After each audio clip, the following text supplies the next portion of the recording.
The sin of Jeroboam.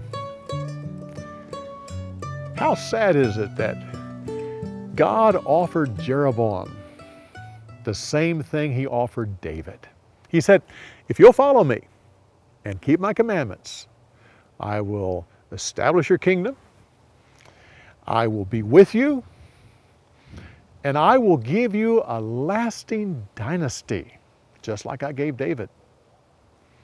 But Jeroboam just threw it away. He was more concerned about what might happen if the people turned on him instead of trusting that God gave him this kingdom and God would establish it. How sad. I've asked several people, do you know about the sin of Jeroboam? No. Well, what's that? Which is kind of strange because it's one of the great sins of the Bible. We know about David and Bathsheba and numbering the people and Jonah running from God and many of the others, but the sin of Jeroboam was mentioned over and over again in the Old Testament. It was one of the great sins because that caused Israel, the northern 10 tribes, to never have a good king because none of them got rid of Jeroboam's idols. He used a calf because that was common. The Canaanites had idols that looked like a calf. Egypt had one. People say, well, don't they remember that Aaron made a calf? And how did that turn out? Well, just like today, I'm sure people in that day did not know the stories of God. You need to know the stories of God, or else you may have to relive them. Well, Jeroboam put the calves in 2 locations. One was Bethel. Now you have to understand, the men of Israel, by the law of God, had to go to Jerusalem 3 times a year.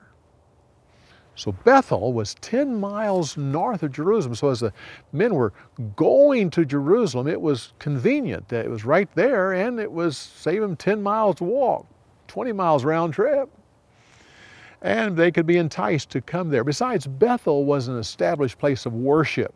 Abraham worshiped there, Jacob worshiped there, and the different tribes came there. So it was easy to put one there. And then Dan to the north. You figure 3 times a year you had to go all the way south down to Jerusalem. Well, Dan was a lot more convenient. But Dan is also a beautiful place. It was, they set up idol worship there, and years later the Greeks, after Israel was gone, the Greeks came and they put the idol Pan there. The god Pan was put there in that beautiful location. Interesting enough, when Jesus took his disciples to that very location, that center of idolatry.